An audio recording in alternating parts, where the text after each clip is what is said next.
Olá, estou de volta aqui no canal para trazer novamente um resumo de livros, um breve comentário sobre a última leitura que eu fiz.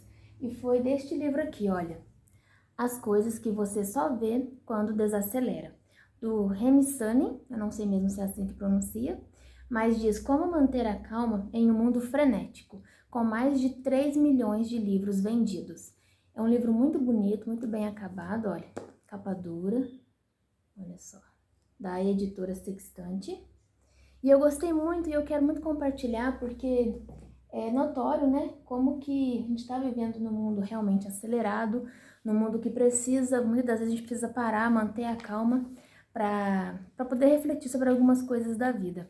Trazendo uma coisa assim um pouquinho diferente do que eu costumo trazer, que geralmente são livros cristãos, este aqui, ele não é cristão, mas traz muitos ensinamentos e reflexões.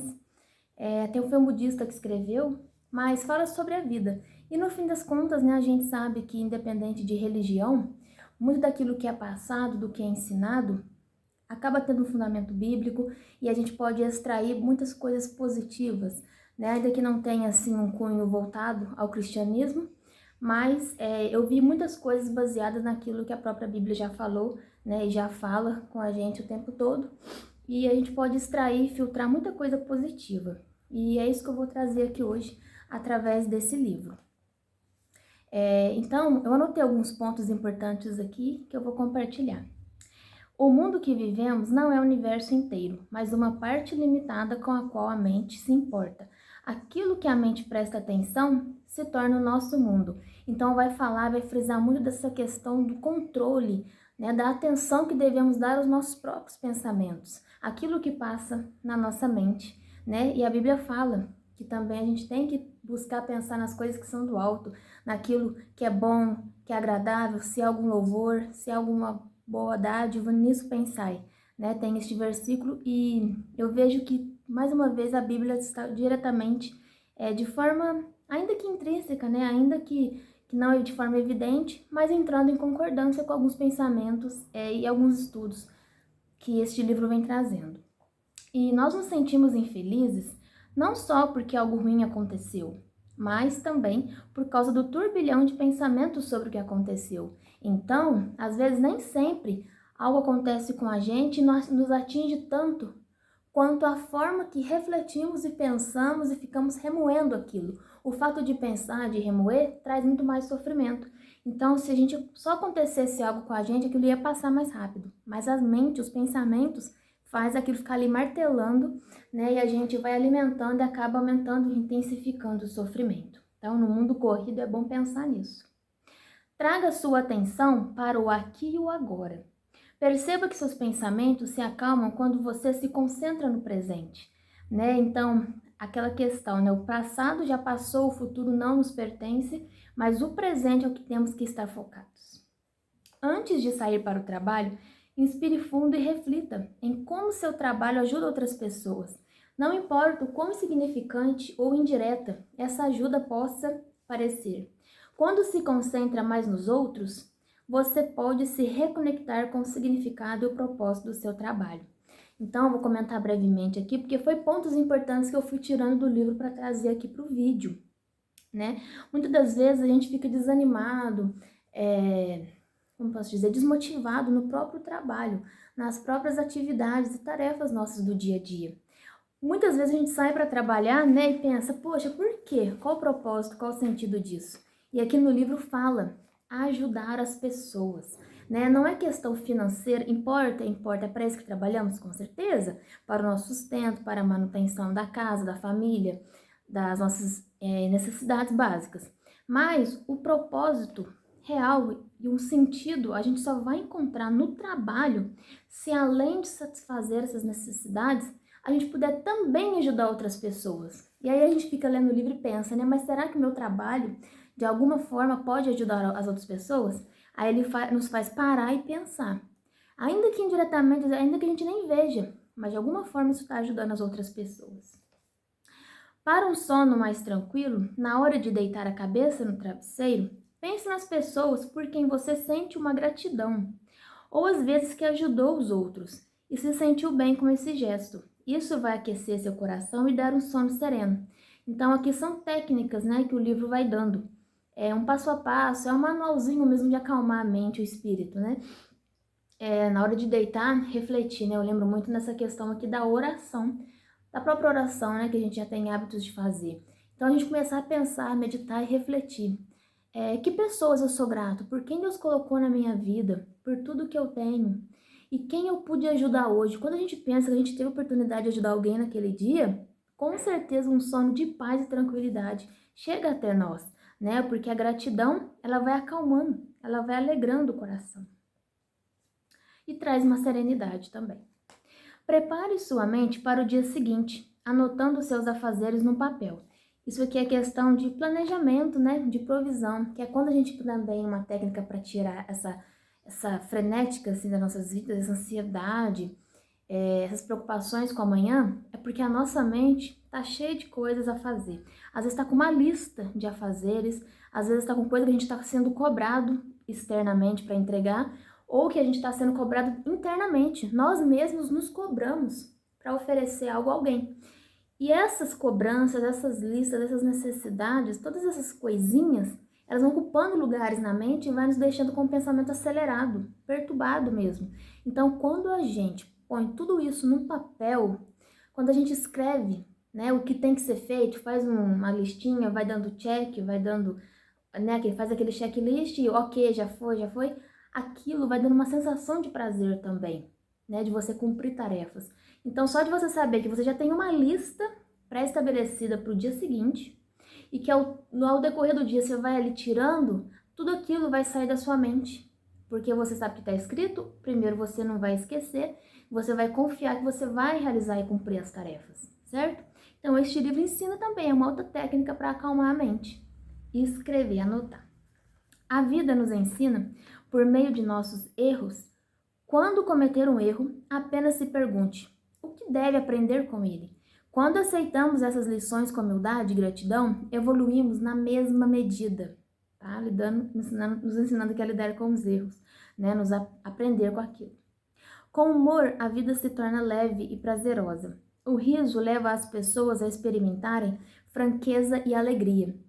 Então, muitas das vezes, chegar nos locais com aquele mau humor, com aquela tristeza, não vai melhorar muita coisa. Então, se você chega num ambiente, você já pensa, graças a Deus estou aqui, isso tem um propósito, e tentar manter uma alegria já faz toda a diferença, correto? Torna tudo mais leve, mais fácil de levar. O bom humor abre corações fechados.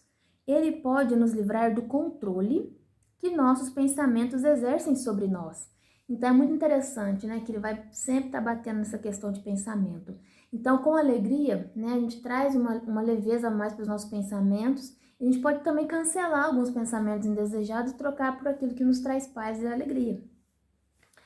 Quando sorrimos, sentimos que podemos aceitar coisas que antes não podíamos. Ou seja, antes tal coisa eu não supero, mas hoje eu posso superar, eu sou mais forte que isso. Então a gente fala, pronto, superei, né? Passei essa fase e a gente se alegra com isso.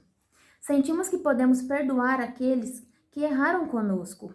Então é uma superação, toda superação traz alegria.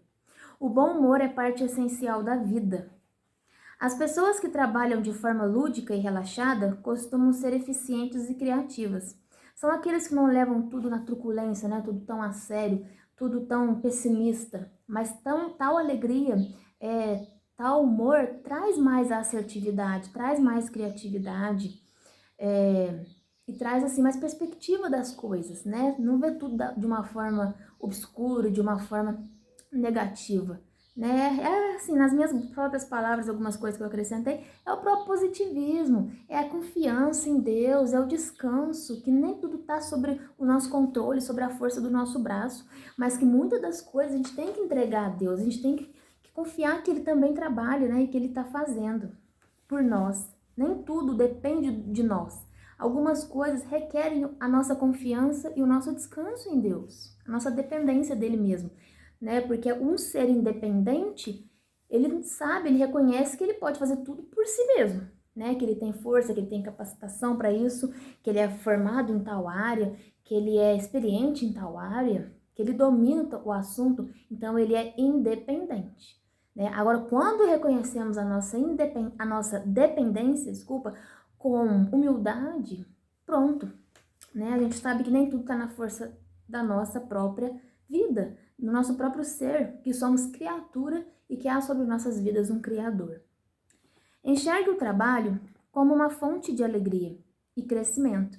Então, o trabalho não é só sofrimento, trabalho não é só obrigação, não é só dever. Né? Trabalho também pode trazer alegria e, sobretudo, crescimento. Se eu estou em tal local trabalhando, exercendo uma atividade remunerada, né? Exercendo qualquer papel, ali pode haver crescimento também. O caminho para a felicidade não é encontrar um bom emprego, mas também gostar do que você é pago para fazer. Essa frase eu anotei de cara na hora que eu vi, porque é tão difícil, né? A gente tá ali muitas das vezes só pelo dinheiro, em determinadas funções, determinadas atividades. Mas quando você é pago por algo que você gosta de fazer, que você encontra propósito naquilo, que maravilhoso que é, né? No processo de oferecer ajuda, somos curados. Quanto mais gratos nos sentimos, mais felizes nos tornamos. Olha só, vou frisar mais uma vez aqui, ó. No processo de oferecer ajuda, somos curados. Ajuda, cura, né? Nem sempre é só o nós, é essa questão de olhar para o outro, para o próximo. Muitas vezes a gente esquece os nossos problemas, as nossas angústias, as nossas preocupações, começa a olhar para o outro e como ajudá-lo, as nossas próprias pelejas vão sendo diminuídas, né? Quanto mais gratos nos sentimos, mais felizes nos tornamos. Se estiver passando por um dia ruim, veja se consegue encontrar uma forma de ajudar alguém. Tá vendo? Mesmo um pequeno gesto de ajuda já fará você se sentir melhor. Quem nunca, né? Tô lembrando aqui. Quem nunca, em algum momento em que você estava se sentindo triste, para baixo, sem sentido a sua vida, o seu dia, você teve a oportunidade de ajudar alguém e com essa oportunidade, saindo ali daquela circunstância, daquela situação que você ajudou e a pessoa te agradece, no mesmo instante você muda totalmente a sua mentalidade, a sua visão do dia. Poxa, né, você se sentiu útil e você muitas das vezes até agradece a Deus por ter podido, né, por ter tido a condição de ajudar. Isso é maravilhoso. Humildade é um sinal de força interior, sabedoria. Quando você engole o orgulho, uma comunicação genuína se torna possível, né? Porque muitas das vezes é difícil, a gente, né, os seres humanos geralmente são muito orgulhosos e às vezes a gente nem percebe. Mas quando a gente deixa esse orgulho de lado e se torna mais humilde para ouvir, para prestar atenção às coisas ao nosso redor e ao outro, uma comunicação genuína, né, de fato pode ocorrer. Pessoa iluminada. Aí no livro vai refletir sobre isso, né? O que é uma pessoa iluminada? É aquela que tem uma completa aceitação do que ela é. Ao aceitar aquilo que somos, nossa mente fica relaxada e serena. Quando se é genuinamente gentil, sem segundas intenções, os outros se abrem para você com mais facilidade. Então, você tem mais oportunidade de ouvir detalhes da vida da pessoa, de ouvir desabafos e de participar da vida dos outros, porque você é genuíno. Então, as pessoas agem genuinamente com você. Tentar convencer alguém a adotar nosso ponto de vista é obra de nosso ego. E o ego nunca estará satisfeito. Então, em conversas, em discussões, para acalmar, né, os relacionamentos, aí, a comunicação, nem sempre o seu ponto de vista vai estar certo. E ainda que se tiver, tentar convencer o outro é um erro, é um ego, né? E muitas das vezes nenhum lado vai ficar satisfeito. Uma lição de maturidade é que devemos aprender a não levar nossos pensamentos tão a sério e a moderar nosso ego para enxergar o panorama mais amplo. Lembre-se que aquela pessoa que dificulta a sua vida hoje pode ser um mestre disfarçado, enviado com a tarefa de ajudá-lo em seu crescimento espiritual. Então, tem pessoas que passam pelo nosso caminho, né? E às vezes na correria do dia a dia, na agitação, a gente fala, nossa, eu não gosto de fulano, fulano me persegue, é meu inimigo, a gente não dá certo de jeito nenhum, a gente conversa, não se entende, não se bate.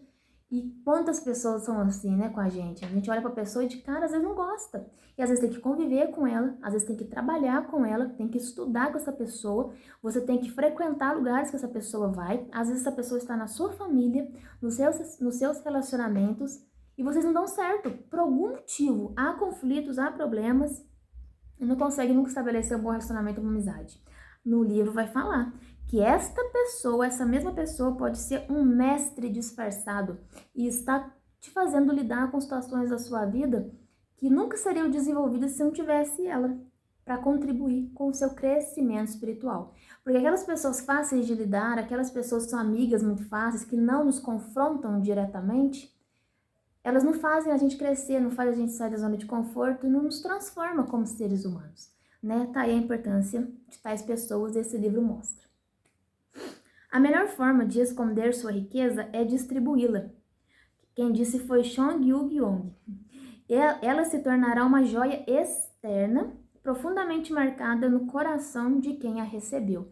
Então, riqueza é você ajudar, é você distribuir. Então, não tem como você ficar guardando tudo que você tem de bom num potinho. Então, quando você oferece um pouquinho de coisas boas suas a cada pessoa, né? Quando a gente oferece generosidade, gratidão, reconhecimento para as pessoas, a gente está distribuindo riquezas. E quanto mais distribuir, né? Melhor a gente está escondendo, guardando elas de uma forma positiva. E aí tem uma avaliação de alguns psicólogos sobre a felicidade, que eles perguntam assim: você encontra sentido em seu trabalho? Então é importante refletir sobre isso. Você tem um bom relacionamento com as pessoas ao seu redor? Olha só o que eles dizem sobre a felicidade, então, né? Já que o livro vai falar sobre isso, né? As coisas que você só vê quando você desacelera. Então, o que a gente tem em busca, então, o livro aqui? Qual que é vamos dizer assim, o objetivo, a meta principal do livro? Comentar sobre felicidade, né? Sobre trazer coisas para você ver, para você desacelerar mesmo. E aí fica até uma reflexão aqui que eu vou deixar para vocês. Sobre o versículo que eu citei no início do vídeo. Eu vou agora dar a fonte certinha aqui, ó, que tem tudo, muito a ver com a leitura desse livro, que está em Filipenses, capítulo 4, versículo 8, que diz assim: finalmente, irmãos, tudo o que for verdadeiro, tudo o que for nobre, tudo o que for correto, tudo o que for puro, tudo o que for amável, tudo o que for de boa fama, se houver algo de excelente ou digno de louvor, pensem nessas coisas. Amém? Bom, e agora, voltando aqui para o livro, algo muito interessante nele é que ele é muito bem feito. Ele tem algumas imagens, algumas ilustrações. E quem tiver oportunidade de comprar, tá? Eu tô vendo que tá sendo muito bem anunciado na mídia e nos sites de vendas de livro. Tem algumas questões que eu vi nele, o que ele não é só um texto corrido assim, não. Ele é, muitas das vezes, em trechinhos, em versos. Ele não é um texto corrido, olha. Ele põe algumas reflexões, assim, isoladas sobre várias temáticas e nos fazendo refletir, parecendo umas poesias. É dividido em alguns títulos ou em alguns assuntos. E tem algumas imagens, olha. Aqui vocês veem o sol, uma plantação de girassóis. Se você olhar com calma, você vai ver que tem um casalzinho aqui sobrevoando, ó. Tá vendo? Então, às vezes você passa as imagens do livro muito rápido, né? Como diz na correria do dia a dia, você não se atém a alguns detalhes. Aqui, por exemplo, essas 3 taças tem um hominho aqui. Aqui também, ó, outra imagem. Tem essa noite aqui, essa lua. E eu passei, às vezes, a gente passa despercebido pelas coisas, né? Depois que eu fui ver que tinha um hominho correndo aqui e a mocinha aqui, ó, uma menininha. Que eles estão correndo de encontro ao outro. Então, são coisas que a gente vê realmente quando desacelera. Então, são umas reflexões muito interessantes que eu deixo para vocês, tá?